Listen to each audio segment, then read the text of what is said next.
মমতা বন্দ্যোপাধ্যায় এবং অভিষেক বন্দ্যোপাধ্যায়কে বার্তা, মদন মিত্রের ডেডলাইন দিলেন তিনি। আর মমতা বন্দ্যোপাধ্যায়কে কি বললেন মদন মিত্র, যে অভিষেককে ছেড়ে চলে আসুন। এদিকে অভিষেক ব্যানার্জিকে প্যারাসুট নেতা বলে খোঁচা ফিরহাদ হাকিমের, এক হাত দিলেন ঋতব্রত। কিন্তু 21শে জুলাইয়ের মঞ্চে অভিষেকের পাশেই মমতা বন্দ্যোপাধ্যায়।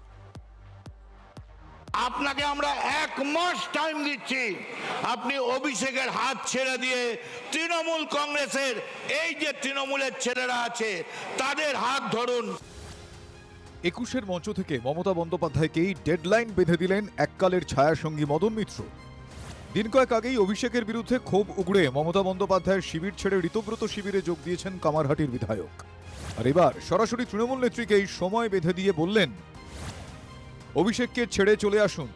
খালি বলবেন হ্যাঁ আমার ভুল হয়েছিল, আমি গান্ধারীর মতো পুত্র স্নেহে অন্ধ ছিলাম।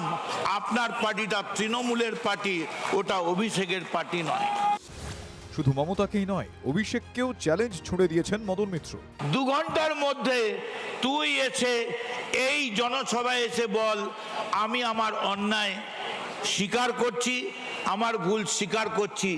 আমার জন্যে এই গোটা পার্টিটা শেষ হয়ে গেছে। তবে শুধু মদন মিত্র নন, ফিরহাদ হাকিম থেকে শুরু করে ঋতব্রত বন্দ্যোপাধ্যায় সকলের নিশানাতেই ছিলেন তৎকালীন তৃণমূলের তথাকথিত যুবরাজ। নাম না করে অভিষেককে প্যারাশুট থেকে নামা নেতা বলে খোঁচা। লিফটে করে উঠে রাজনীতি করছে তারা শেষ কথা বলবে না, প্যারাশুট থেকে এসে যারা রাজনীতি করছে তারা শেষ কথা বলবে না। মানুষের রক্তে, শহীদের রক্তে তৈরি হয় একটা পার্টি, সেই পার্টির গোটা টাকা যদি হচ্ছে কর্মীদের জন্য ব্যবহৃত না হয়ে শুধুমাত্র আকাশ বিলাসে ব্যবহৃত হয়, হপকিন্সে চোখ দেখাতে যাচ্ছেন, জানাতে হবে তো ওটা পার্টির টাকা কি পার্টির টাকা নয়। পাল্টা ঋতব্রতপন্থীদের চাঁচা ছোলা ভাষায় আক্রমণ শানিয়েছেন অভিষেক বন্দ্যোপাধ্যায়। যারা গা বাঁচাতে, পিঠ বাঁচাতে বালিশ চাটার গ্রুপে যাচ্ছেন, এদেরকে তৃণমূল বলবেন না, বলবেন বালিশ চাটা। খালি বিসি বললেই হবে। বিসির অনেক মানে হয়, বালিশ চাটা। আমি আর বেশি কিছু বললাম না। তৃণমূল ক্ষমতায় আসার অনেক পরে তার রাজনীতিতে প্রবেশ। অনেকেই বলেন এরপর থেকে দলে ছড়ি ঘোরাতে শুরু করেন অভিষেক।